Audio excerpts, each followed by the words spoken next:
Congressman, welcome back to Bloomberg. It's good to have you, sir.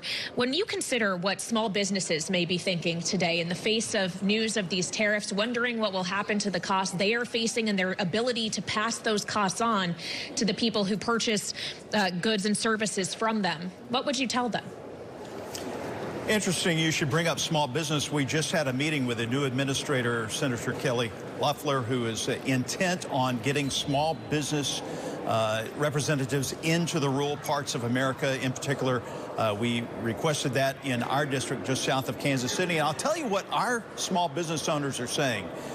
Look, we know that there are going to be some price increases that they're going to have to pass on to consumers, but it is worth it if we can save 100,000 lives a year through the fentanyl poisoning.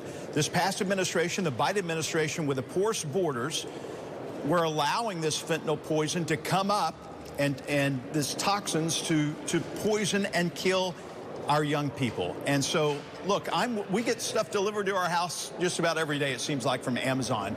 And typically cheap goods, immediate gratification from China. I'm willing to pay a little bit more if we can stop the poisoning, particularly of our young people, that's coming through Canada and Mexico. Well, that's really interesting, Congressman. We appreciate that firsthand account. If small business owners are telling you that, then they are prepared for some short-term pain, as Donald Trump had previously warned.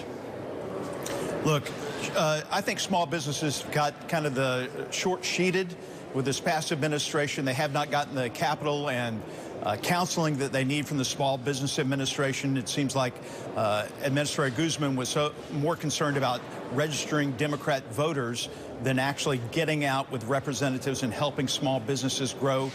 Kelly Loeffler is changing that, and we are going to make sure that small businesses thrive. Part of that is going to be building small businesses in the rural area. We're intent on doing that. I know that these tariffs might be a temporary setback, but it is a short-term pain for a long-term gain for America.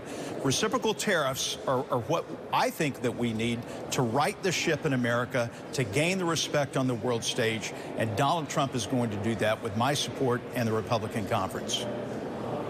Well, I do wonder how long-term is the term we're actually talking about here, Congressman, because the president was elected to a 4-year term off the back of concerns voters had about the economy. And if you look at polls that we've consistently seen in the last several weeks, they are concerned he's not doing enough to address the prices they are facing now, let alone what they might face in the future once you account for the impact of tariffs. What does he need to say about that tonight when he addresses you and your colleagues?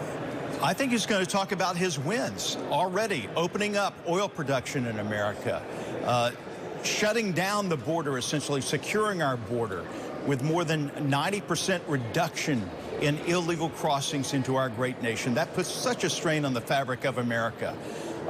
And I think that some of the other wins that he has is going to go a long way to bringing down the interest rates in America, restoring.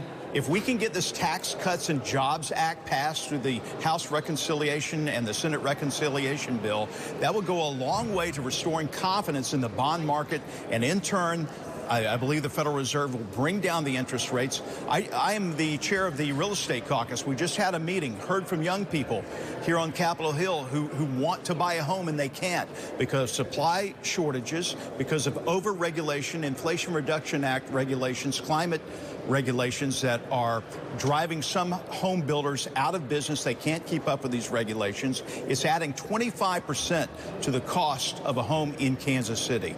I firmly believe that the economic policies that Donald J. Trump is instilling now is going to turn our economy around in a short order within the next 2 quarters and get our economy juiced again to where we're not going to have to worry about these reciprocal tariffs.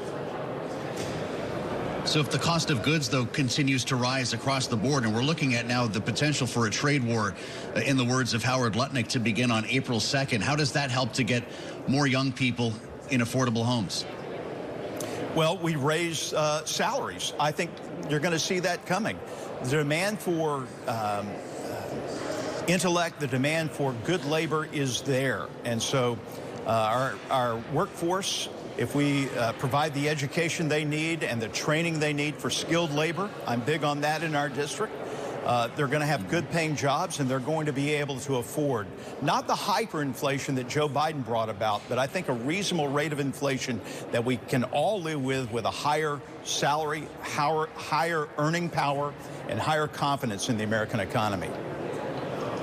I do wonder about a potential wage price spiral that could stem from that, Congressman, if people are constantly having to demand more from their employers so that they can afford the cost of goods, and that buying power only continues to drive the cost of goods higher. But when we're considering people who have jobs or maybe negotiating their wages, of course, there are now thousands of federal workers who no longer do, given the efforts of the Department of Government Efficiency. I know you had a town hall last week and you had to answer some questions about those layoffs and the spending cuts.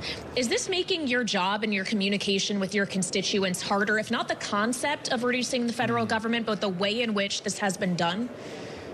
I love talking to our constituents, Democrats, Republicans, independent, politically agnostic. I represent 772,047 individuals. We give the same level of concierge service in our 3 offices in our district.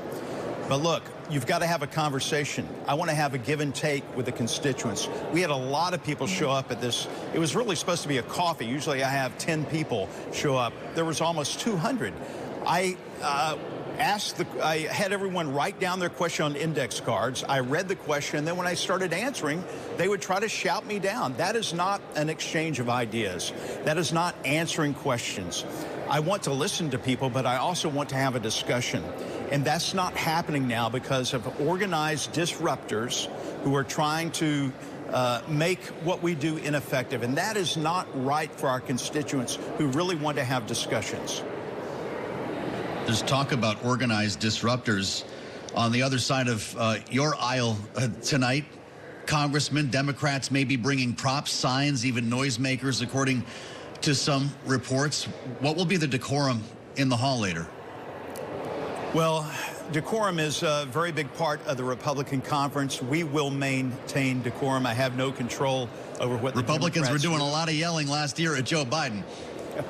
Well, there were some, but I think the vast majority of the Republican conference, including myself, were treating the office of the presidency with respect. And I would encourage all members, Republicans or Democrats, to do the same. Because, listen, this is a chance for the chief executive to come in, although technically this is not a State of the Union address.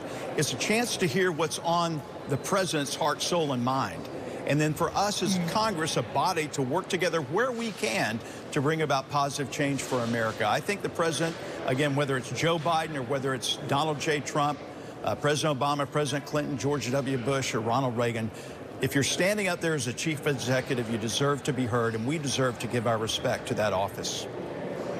In our final moment together, Congressman, as you talk about working together where you can, is one of those areas going to be keeping the government funded beyond 10 days from now? How will a shutdown be averted? Well, I certainly hope so. I was with the chairman of the Appropriations Committee, Tom Cole, yesterday. I'm now on the Appropriations Committee, and we were talking about that he has tried in earnest to work with his counterparts in the House and in the Senate to keep the government open by passing the 2025. Yes, we're still trying to pass the 2025 budget. We're a year behind. And they reached a top-line number, but they wanted to hobble the president and Elon Musk and Doge from doing their job of weeding out waste, abuse, and fraud in the government and finding these savings, reasonable savings for America. And we're just not willing to do that. Tom Cole, the appropriations chair, is not willing to do that. He did not walk away from negotiating. That is something that the Democrats put out there to try to win people over. I'm thinking now, and I think Senator Schumer put out a statement on social media today that they might be going for a shutdown. And if they do, that is a Schumer shutdown. We, under the direction of our leadership, I think are going to move towards a continuing resolution that will fund the government to the end of September. Let's finish out September. Keeping in mind, Republicans do control both houses. It's great to have you back. Mark Alford, Republican from Missouri. As we look ahead to the speech tonight, we'll assemble our panel next right here on Bloomberg.